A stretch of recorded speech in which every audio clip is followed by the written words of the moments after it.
Good morning, everyone. I'd like to call to order the May meeting of the Binghamton Local Development Corp.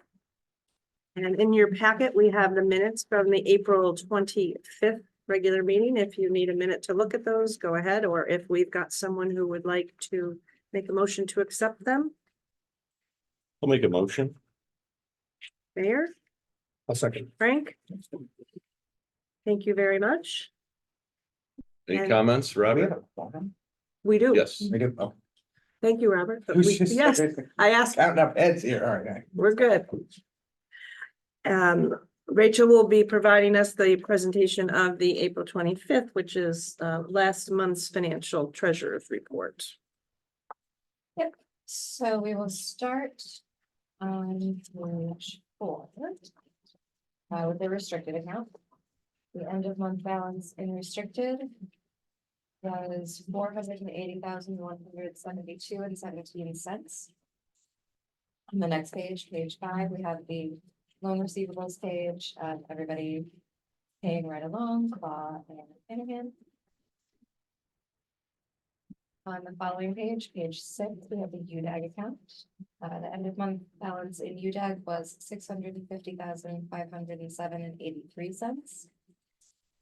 And on the following page, see the UDAG receivables. Everybody is paying right along, which is great, including Quality of Life, Zach Salisbury, who has begun with his payment program, which is really great. And then we have Hendricks still in collections. Let's see, on the following page for unrestricted, nothing major going on in unrestricted. We had interest income, which is great, and then we had that 1% admin fee come through for the BLDC grant. On the following page for the enterprise triad, we had the bulk of the EAC grant that gets passed through from New York State through our EAC account to SUNY Broome for their EAC program. And then that's the 1% fee that we keep. On the following page, the Mayor's Veterans Initiatives account, no activity, and the grant account. We have a wire transfer to unrestricted to cover the cost of the DARE. That's the bike pump fixing station from the New York State Main Street grant. We had to transfer money to the unrestricted account so we could write a check to the company who gives the stuff for fixing the bike fixing stations. And then on the final page is the delinquency page. Same delinquencies that we've been looking at for the past few months, and we are moving along with our efforts to collect those outstanding balances. So at the end of the month, the delinquency percentage of all loans not designated as non-performing is 0.2.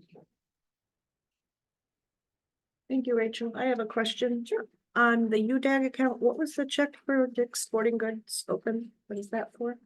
Oh, sponsorship. Okay. And so for that sponsorship, is it advertising?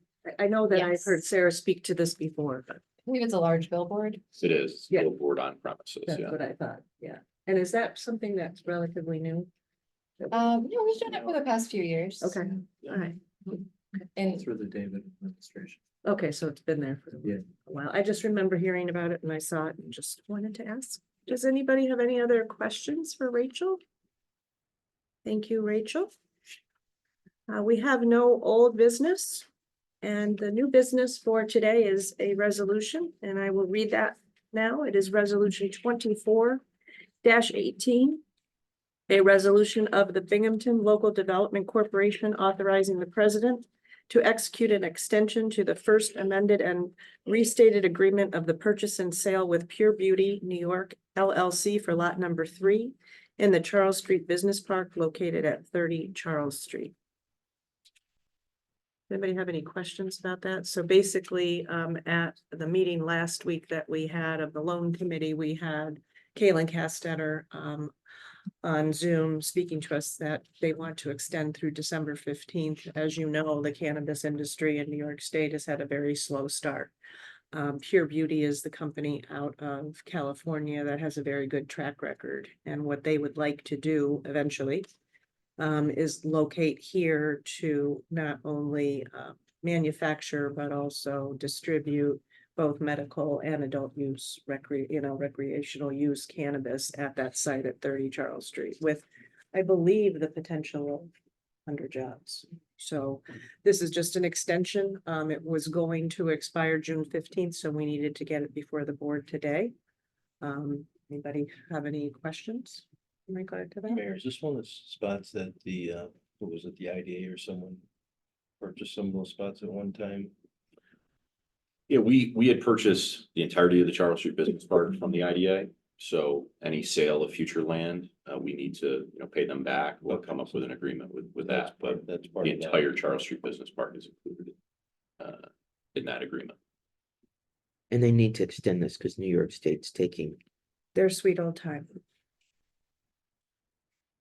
So Kaylin told us that there are 12 applications with New York State for this mixed use. Okay, so and there's only 5 that will be awarded.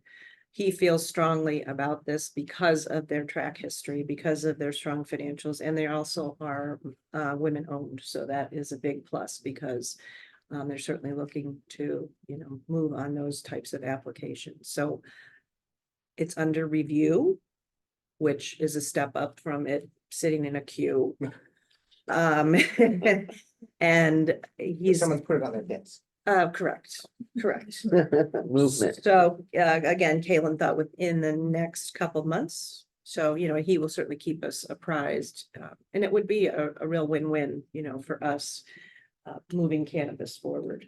So, So they are paying $5,000 earnest money, so they have a tiny bit of skin in the game for this extension and people are not beating down the door, right, with other possible. I mean, it's the opportunity cost of stretching this out. Yeah, I mean, I think. But then these folks don't have other sites in the state, like where their application. that would be correct. Yep. And even for them to be able to apply, they needed to show site control. Like. With the state, location, yep. right? Any other questions? We have a motion? I'll make a motion. I'll second. Thank you. Resolution passed. And Sarah is not with us today, so Jared, you are it. Yeah, thanks everyone for coming today. I'll keep things, really relatively short. With the Charles Street Business Park, this option agreement, and then what was voted on in April. Obviously, we've got some things moving there, which are good.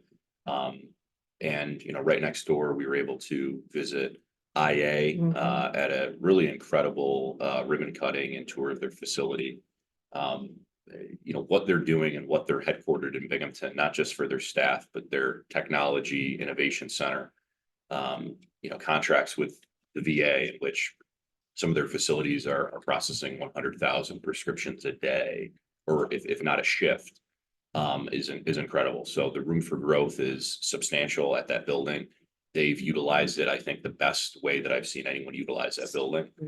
And it's a true national brand that we should be very proud of. And BLDC obviously worked over the years on that project. And I know some of you were able to actually be there at the event. It was a lot of fun and had a lot of momentum. And I think feelings that, the First Ward was a place that over many decades and decades was a place that people kind of divested from.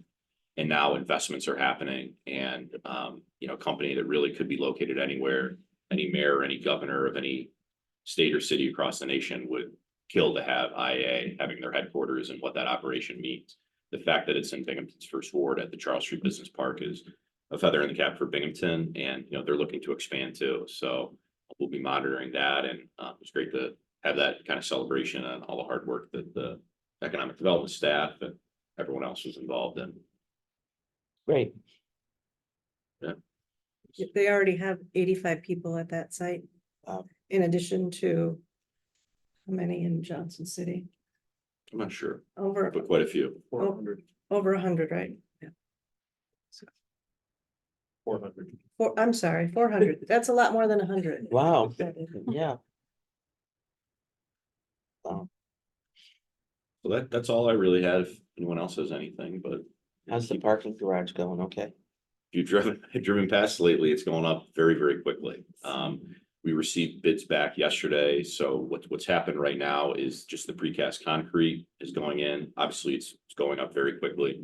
We opened bids for the electrical, mechanical, plumbing yesterday. All the numbers all look good, right, Chuck? Yes. So, we'll be advancing that.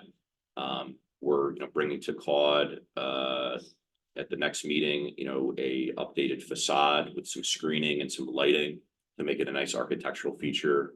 So the panels that you see right now will obviously be there, but we'll be bringing in an additional kind of facade element, which will make it, even more attractive for downtown and have some lighting that, 24 hours a day, that'll be a nice showpiece architecturally that's great. downtown. Obviously, Boscov's is happy to see the progress for sure. And it's amazing what they've been able to do in just a few weeks. Incredible. I don't know if you've been down there, Frank, seeing Yeah. what's going on, but It's going up fast, yeah. yeah, It will be, the whole precast will be up before the end of June. Wow. After the months of pounding on pylons down there to see it go up so quick, it's really something. yeah, a couple precast things that couldn't quite make the turn out of Water Street, but we've been dealing with that.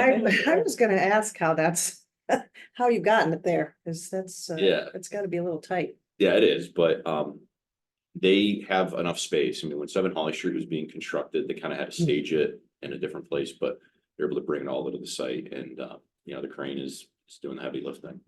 But it's very cool. It's very, very neat to see. If you have folks haven't driven by, definitely check it out. There was a lot of comments about it at the chamber dinner, so all positive. So that was good because Yes, we were right there and you could see the garage Double from the double. from the tree right double out the tree window. right out the window. So that was kind of cool. and that's a good group to have a little field trip near the garage because it's a well-connected group that will go back to their companies and talk about it. Right. Even the bartender was making comments. There you go. So that was good. It's always a Did good, you slip her a 20? no, I wasn't drinking that night, so I'm good. Awesome. All right. Well, thank you, Mayor. Our next BLDC board meeting will be June 27th at 9 a.m. We may not have one in July or August. We'll find out what's on the agenda if we need to do so. May I have a motion to adjourn? Emotion. Frank? Awesome. Thank you.